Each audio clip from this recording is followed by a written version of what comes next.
Hey everyone, Hallie Tally here, digital diva and owner of Nights of Bytes. Today is Wednesday, August 14th, and I'm here with your daily business cybersecurity briefing. So we're going to continue on our theme of cybersecurity basics and focus in on what it's truly going to cost your small business to recover from a cyber attack. Now, before we even really dive into the costs, let me be upfront and state this. It's very difficult to give you an exact cost. In fact, it's impossible. There are a number of factors that go into that. So I'm going to talk about those factors here in a second, but first let me talk about some numbers that we hear a lot of times in the news and in articles, things that people kind of throw around haphazardly. A lot of times we'll hear people refer to the fines in the millions or hundreds of millions of dollars. Most of the time, those are applying to those super large businesses that you hear about in the news. Target, Home Depot, Capital One, State Farm. A lot of those millions, hundreds of millions of dollars in fines and fees refer to that.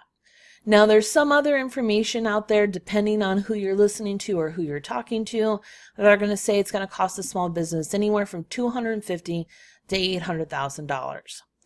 Again, take that with a grain of salt because it's very difficult to pinpoint exactly what it's going to cost you because there are a number of factors that go into that. So let's talk about those factors. The first is if you have any regulatory agency over your business. If you're a medical office, you have to deal with HIPAA. You're going to get a HIPAA fine. If you live in a state that has a data breach law that imposes a fine, you're going to have to pay that.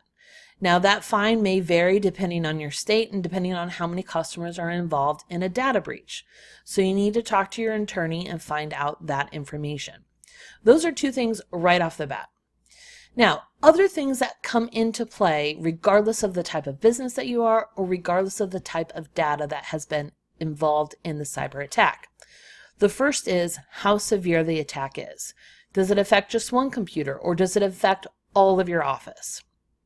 Is it limited to one server, or do you have multiple servers that the virus has spread through? And when I'm using the word virus, I'm just using that as a generic term to describe a cyber attack. So you have the first factor of how far does this cyber attack go? The second factor is when it comes to the cyber attack, is it covered under your agreement with your IT person? So if the cyber attack affects one computer, is that part of your agreement? Does the IT person come in, help you recover from that? And that's included in your agreement. Or if it goes throughout your entire network and it's a separate billable activity from your IT person, you need to factor that in.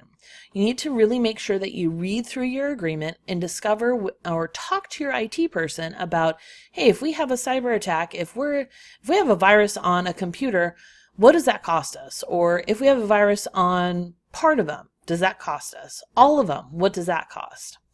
Really dig in with them and factor in what it's going to cost you, if anything, if your network comes under attack. You also need to figure out if the computers are older and your IT person says, hey, there's no point in recovering from the cyber attack with this computer, just buy a new one. You need to factor that in as well, especially if the cyber remediation would be covered. So there's some nuances in there as well that, if you have older computers, your IT person may say, well, there's really no benefit to recovering, let's replace. Something else you need to consider is how long will it take them to recover? If it's one computer, is it an hour, 2 hours? If it's your entire network, is it 1 hour, a day, week, month? How long is it going to take them to get you back up and running? Now, there's definitely a difference between the hard cost of having your IT person bill you for recovery and the soft cost of how long will you be down. The soft cost is really challenging to get a actual number on. You have to factor in a number of things. And some people are going to say, well, it doesn't really cost me anything because you're not paying out of pocket. However, it does still cost you because you may lose sales, you may delay recovery or your sales process so that, sales that you thought were going to close this month may close next month.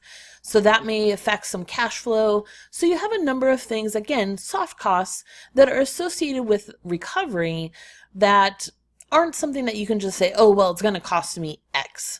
So you really need to make sure that as a business owner, again, this really comes down to business strategy. How much are you willing to risk if your entire network gets attacked? Are you willing to risk $10,000, $20,000, $50,000, all based on how long is it going to take me to recover? How much is it going to cost me to recover from my IT person? Am I going to have to buy new equipment?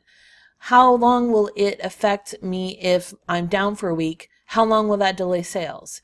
So there's a number of things in there that you really have to take a look at, strategize, and evaluate the risk on.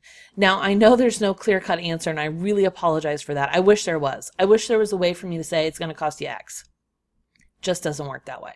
So again, talk to your IT person, kind of, do some back of the napkin math, get an estimate of what it may cost you if you have a cyber attack, if it's for your whole network, if it's just one computer.